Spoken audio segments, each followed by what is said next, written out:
the idea of perfection is what we're all trying to pursue. But if we did that, then we'd never launch.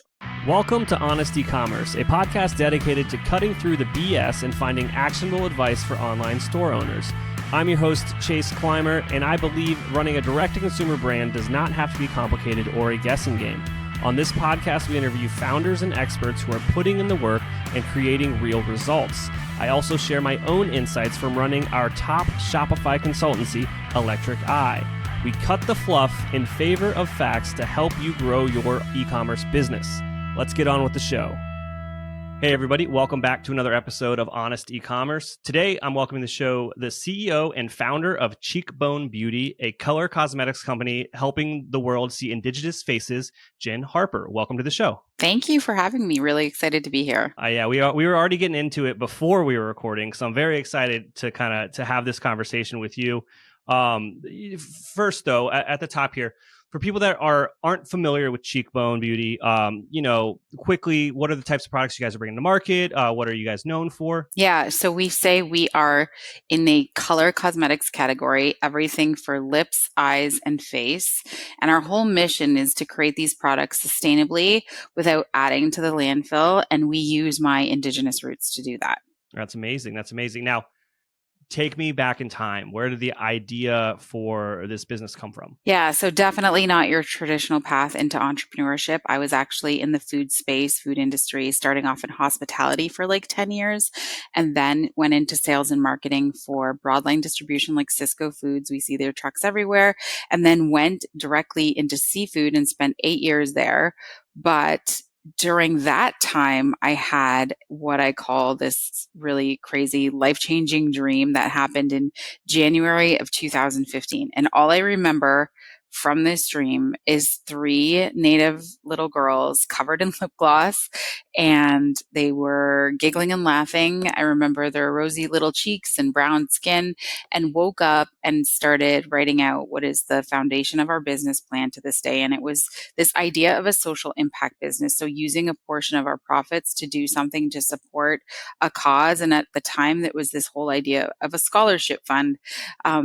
I was really a big fan of like brands like Tom's Shoes and Patagonia, where I really did believe that it would be possible to create brands that were doing business, but doing good at the same time. And that is the whole concept of our brand, even to this day. And so proudly, we did eventually launch that scholarship fund, but it did take quite a few years to get there. Absolutely. So you have this serendipitous dream, and you start to ideate on the mission and what you are going to do. How long until you launch your first product? Yeah. And so we know all with the e-commerce space especially over like 2015, 2016, these were like, I think the like highs of that time.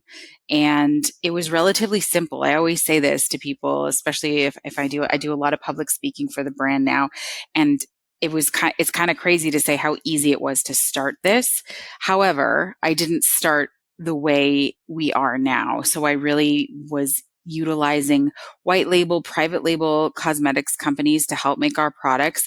It would be really simple. You could order small quantities or small minimum quantity orders back in that time, obviously paying a huge cost for those, but found that partnership. They put our logo on products. We launched an e-commerce store, and that from that dream was almost 2 years. And so even still, it was relatively easy. I was still working like my day job over that 2-year period. And what I was doing in that time, I remember reading like over 100 books on business from 2015 to the end of 2016, because we finally launched like the e-commerce store November 26, 2016. And I remember thinking like, you do all of this work, but it's really interesting in e-commerce. Like no one showed up except like my mom and my husband, I think at the time, but you're like, okay, it's finally ready. And oh my goodness, if I go back and look at our first iteration of the online store, it was like so janky, like pictures were all done with my phone, like just terrible imagery, the copy, like everything was just so bad. But I'm like, always use this story to share with anyone who's interested that sometimes it doesn't matter always how we start. You just have to get started. And I'm really grateful that I wasn't a perfectionist, even though you're in sometimes these creative spaces. I work with lots of creatives, and it's almost like the idea of perfection is what we're all trying to pursue. But if we did that, then we'd never launch or put anything into the world. And so that is how we had to start. One, I didn't come from, generational wealth. So there was like no massive amount of money there. We were starting with very limited funds, just really using like the, excess income I would have at the time, which wasn't a massive amount, but that was what was being put into the business. And really shortly thereafter, once we did start, I started to get questions that really relate to the brand that we are now. And that was about ingredients, our packaging, and why we weren't doing things differently. And I really did question myself, but I knew, even though in my heart, I knew sustainability was super important to me, we couldn't start that way. It was just absolutely impossible for us to start that way. We had to sort of prove the concept with this private white label version first. And then once we proved that, then I was ready to, one, take a risk and put more of my personal investment into the situation, and then also start to seek out if there would be investors interested in supporting us. Oh my God, there's so much in there that I want to touch on. I think the first is, perfection being the enemy of progress. If you read any like SaaS startup book, they everyone always say, if you're not embarrassed by the first version of your product or website, like you waited too long. Yeah. There's like, oh my goodness, there's one that I read and I can't remember the name of it, but it's from a definitely tech-based background. And I was like, okay, I get it. You really just have to start. Oh, absolutely. And because you're so close to your idea and your product, and it doesn't matter how good or how many problems you solve for your kind of hypothesis, unless the customers care about it, it doesn't matter. And it's a lot of people still to this day, I peruse Reddit all the time, and in those forums, I see people, I worked on my product for 3 years and I launched in nothing. And everyone's just like, well, did you validate it? And so that's one thing that I really like to hammer home on this show. It's just like, try to find creative ways to make sure that other people care about the thing you are trying to build a business around. Absolutely. So you found a white label partner to help do products, which I think is a great, stopgap, like you said, to validate and get things out there before you could dive into these more core concepts that you wanted to do, especially around sustainability. Was there anything else that you guys did at the beginning to kind of validate the business, or even test the market and try to find traction to make sure this was the right area to invest more money in? Yeah, we were really taking advantage of the glory days of social media and that Oh, yes. really hyper level of engagement. We built this really solid community of, we call them cheekbone warriors now, but they were literally, those are our people.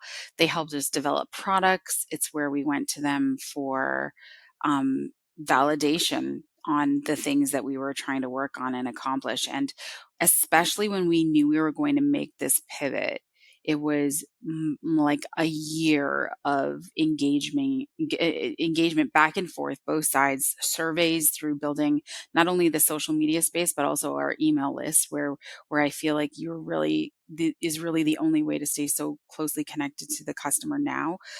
But asking them what they think we should do, and understanding that not even all of them understood sustainability in the path, but it was certainly something that they were craving. They really wanted, and what we've learned from those past years was that people really want just to trust the brand, that they are using something and that is better for humans and the planet.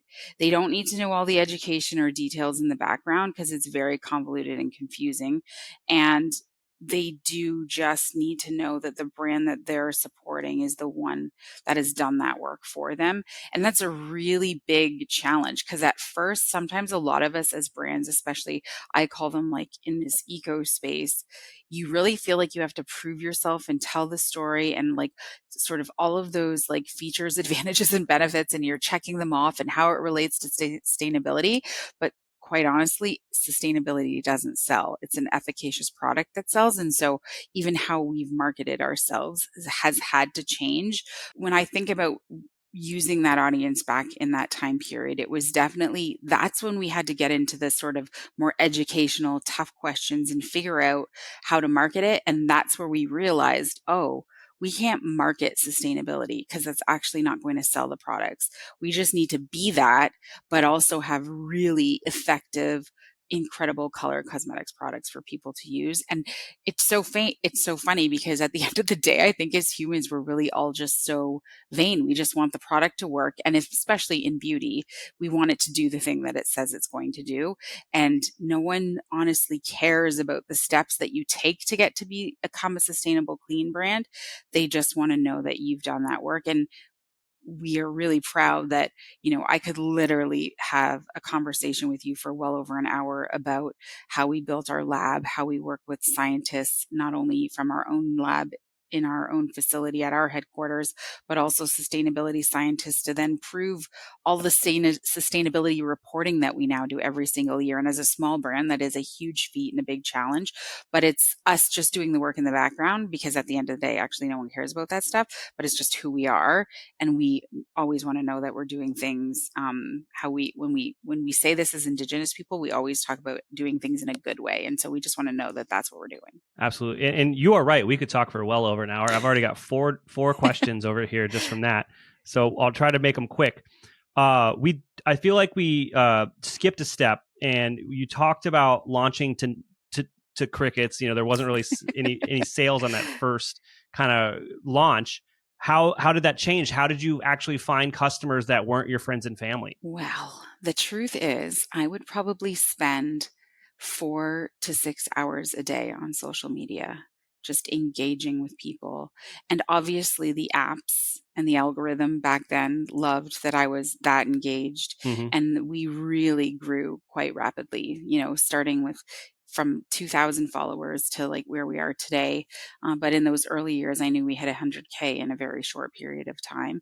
And it was just constant engagement and me really reaching out to the people that I knew that would care about this brand. So of course, first, that meant connecting with any Native American on the planet.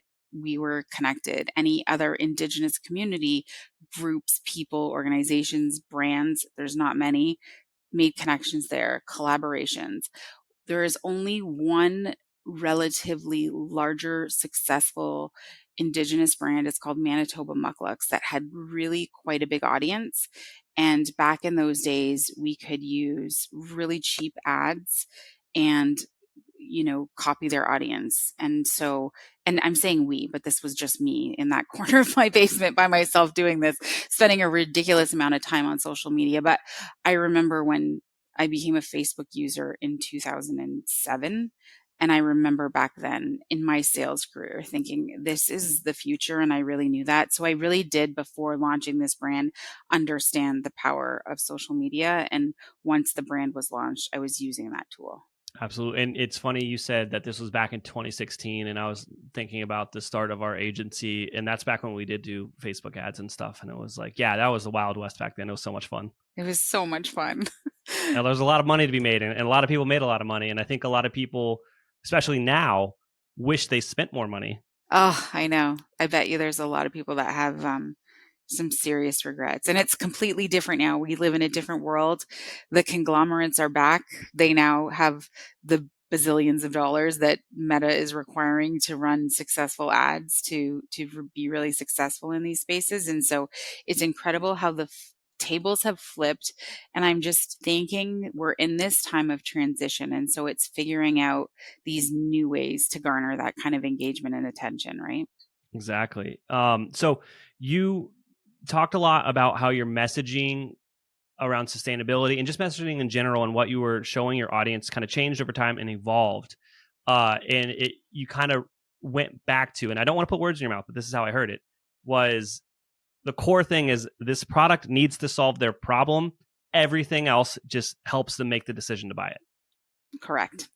So what advice would you give to entrepreneurs that are stuck on how to work on that messaging and how to format those offers for their audience? I for sure take the time to like have those brainstorming sessions with your team or outside support, whether it's consultants or agencies, to really think of how you can distill it. And it's critical. And it because we're the ones in the work, I always say I am not the best person to probably do that all the time because I'm seeing it this way, Hmm. but I really need to understand how my customer is seeing it. And that is a real customer, not the person we maybe wish to be our customer, but who actually is the real customer. And they're the ones opening up their wallets and spending the money. Because sometimes we created, avatar target customers. Are they always the right ones? No, they're the ones that we're hoping for and envisioning to be the right customer. But at the end of the day, the market's going to decide who they are for your brand and your product. And so you really have to like stop and get silent and pay attention to that and seek outside support if you have a tough time with that, because it's probably one of the most amount of valuable dollars you will spend. Hey, Shopify store owners. Have you ever wondered if your store is leaving money on the table? Imagine increasing sales without spending more money on ads. Sounds too good to be true. Well, it's not. I'd like to introduce you to StoreTester. StoreTester is a done-for-you conversion rate optimization service for Shopify merchants. Could your store benefit from increased conversion rates, higher average order values, and improved revenue per visitor? StoreTester could be the perfect partner for you. From ideation to implementation, this full-service A/B testing service takes all of the guesswork out of improving Shopify stores. StoreTester does all the work for you while offering month-to-month transparent fixed pricing. It gets even better. They believe in their service so much, they're offering the first test for free for qualified merchants. Let me repeat, the first test is free for qualified merchants. Curious to see if you qualify for a free test? Reach out today. Visit storetester.com to schedule an intro call. That's www.storetester.com. Schedule an intro call today to see if you qualify for a free test. Hey everybody, today's podcast is brought to you by Intelligems, the ultimate profit optimization tool for Shopify merchants. I'm telling you this, obviously you know I own an agency. We use Intelligems when we're running split testing and CRO stuff for all of our clients. Are you looking to maximize your profits? Intelligems offers data-driven solutions to optimize your content, prices, discounts, and shipping rates. Join over 500 happy clients who have seen significant improvements. With Intelligems, you gain control over your e-commerce economics, boosting your profit per visitor by an astonishing 36%. But that's not all. Intelligems users report a 54.62 increase in revenue per visitor and a remarkable rise in conversion rates. How does Intelligems do it? Through a suite of tools that allows you to A/B test everything on your Shopify store, from landing pages to product prices and shipping rates. Imagine testing new layouts, offers, even a new Shopify theme with ease. We're testing a new landing page for our client on a new theme versus an old landing page on their old theme right now. Intelligems empowers you to find the perfect price point for your products and optimize your shipping strategy. But there's more. Boost your average order value with customized campaign offers and discover if your customers prefer free shipping or a lower list price. With over $100 million in incremental profit generated, they have over 1.5 billion transactions ran through their software. They have over 400 million shoppers that have gone through their test. Intelligems is not a tool, it's a game changer for your business. Are you ready to transform your Shopify store's profitability? Book a demo today at intelligems.io. Empower your brand to reach new heights. Again, that's Intelligems, giving superpowers to your customer acquisition, retention, and overall profitability. Yeah, you just gave away the answer there. I mean, you're on the same wavelength here. This is very fun, asking questions where I think I know what you're going to say. You're like, your customer will just tell you, the answers. And it's just talk to them and ask them. Now, I can't have a conversation with you without talking about your time on Canada's version of Shark Tank, Dragon's Den. Actually, I don't think I've ever had anyone on the show that's been on Dragon's Den. So, cool. How much of a difference is there, or is it just a title change? I think it's just the title change. I'm pretty sure it originated in the UK, and then America just called it Shark Tank versus Dragon's Den. So it's exactly the same idea. Exactly the same idea. I think all of us as Canadians would be like, we'd love to be on Shark Tank because your audience is just so much bigger than ours here in Canada. Our population is the 30 million. So it's like the same as the state of California, right? So our audience is just not as big, but it was so and here's what's interesting, what I've learned now. Of course, every entrepreneur is like, we want the biggest audience in front of us at all moments. But what is really key is in these early days, not blowing up too quickly so that you can understand who you are as a brand, who you are as an entrepreneur, who wants your product, who doesn't.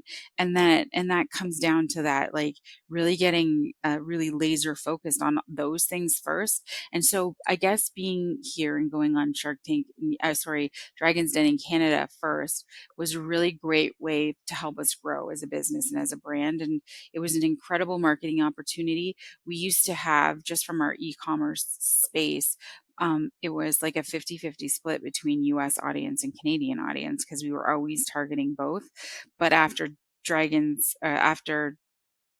Den, we then grew to like a 90% Canadian audience just because of obviously the market shift and having that national television platform. And we saw the residual effects of that experience well up until, I think we still get people, from our Zig poll, from our site saying they saw it on Dragon's Den. I'm like, that was from 2019. So it's still there. It still lives out in the internet, and it's drawn a ton of people to our platform, and it really helped us become this standout brand in Canada. And what I love about sharing our journey up here from Canada is when you really become sort of the top dog in your small community and you understand your space and who you are and you have the time to do that. So maybe you are a local business and you're in a small town in the Midwest somewhere, like hone in on that space first, right? Or your state, and just figure out who you are. And I think expansion has been a lot easier for us because we really know who we are.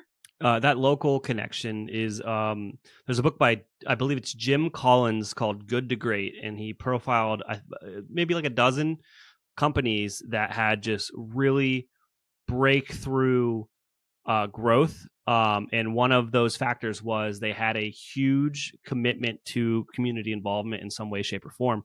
And that's something that we strive to do at the agency by, being involved with Columbus and Ohio in and of itself. And I know that you guys are obviously very, very well ingrained within your community, especially in the Indigenous community. But yeah, everyone out there, that's a little bit of a cheat sheet. Also, that book's just amazing. It's a great read. I love that book. I read it like many, many years ago, and it was truly inspiring and really gave you this deep understanding of what makes a company great. Exactly. So let's fast forward a bit to now, right? We're recording this. We've got Black Friday, Cyber Monday on the horizon. What is kind of the strategy for Cheekbone Beauty, in 2024? How are we going to approach this holiday sales season? What are we trying that's new? What is tried and true? And that's going to work. Yeah, so we do have, I think, the model that we've used over and over again, and it's been really helpful for us, is obviously having promotions.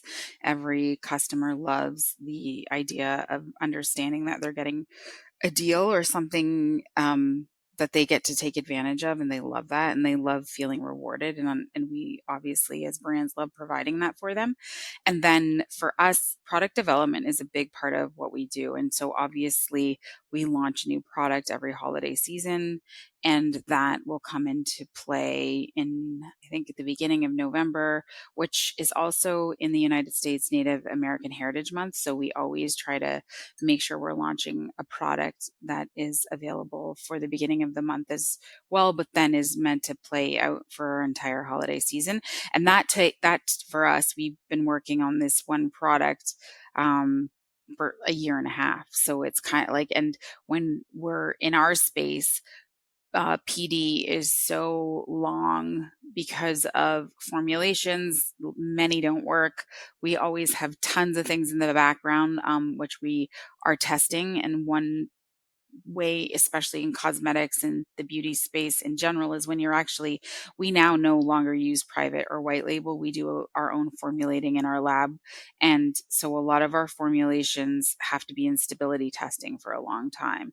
And that stability testing is meant to mimic at least 1 year on a shelf. And so you can speed it up with things like stability ovens. However, the true test is actually if you're letting this new formulation sit on a shelf for a year somewhere and see what happens to it.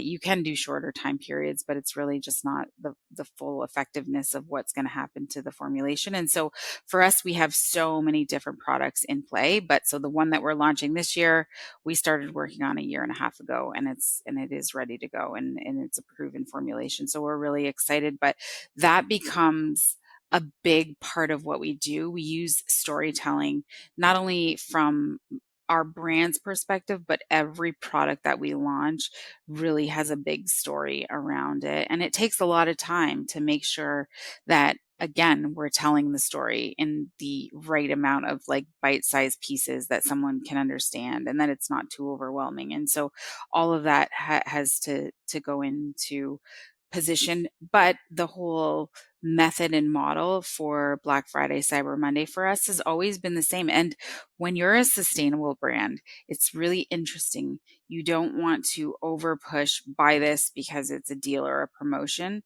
And so we're really strategic in how we position ourselves during this big sale period as well. Yeah, absolutely.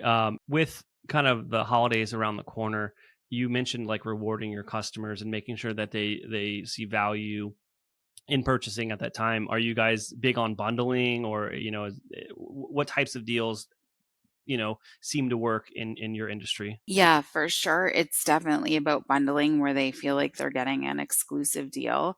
We actually use a lot of information that we're collecting just about our audience and what type of items they prefer to purchase from our site. And so we really create bundles based on what they actually are preferring to see. And so it's just really listening, again, going back to that, like listening to the customer, taking as much of the data and the information and the knowledge that you already have because of the platforms that you use, and figuring out, okay, what do they really want? And it would be false. I could never say we always get it right, but over the years, it's incredible to see how much better we are getting at this.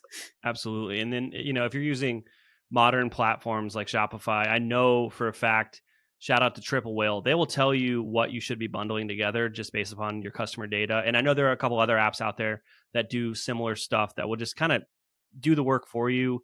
If you want to get a little more nerdy, you can dump in your historical sales data in any sort of AI, and they'll tell you what your bundle should be as well. So there's some free advice out there for everybody going into Q4. Jenn, this has been such an amazing conversation. Is there anything I didn't ask you about that you think would resonate with our audience? Wow, I don't know. I feel like we've talked about everything, and I know it's only been a quick conversation, but I still feel like we've covered a lot. We're just really proud of the brand we've built, that we really feel like we are a brand that's doing business and doing good in the world at the same time. Love that we're a B Corp certified company. It really create some certification and validation for all the work that we're doing. What being a B Corp means is that we now have a legal obligation to both humans and the planet before profits, which those are tough conversations usually in the investor space. And now that we do have investment in our company, they are a social impact investing firm, which is excellent because that aligns with our values. That's amazing. Now, if I've listened to this and how passionate you've been talking about Cheekbone Beauty, and I want to learn more, potentially buy some products, where should I go? What should I do? Yeah, so in the US, you can go to JCPenney and find us in the beauty section at JCPenney Beauty. And in Canada, we're in Sephora Canada and also cheekbonebeauty.com. Awesome, Jenn. Thank you so much for coming on the show. Thanks for having me. We can't thank our guests enough for coming on the show and sharing their knowledge and journey with us. We've got a lot to think about and potentially add into our own businesses. You can find all the links in the show notes. You can subscribe to the newsletter at honestecommerce.co to get each episode delivered right into your inbox. If you're enjoying this content, consider leaving a review on iTunes. That really helps us out. Lastly, if you're a store owner looking for an amazing partner to help you get your Shopify store to the next level, reach out to Electric Eye at electriceye.io/connect. Until next time.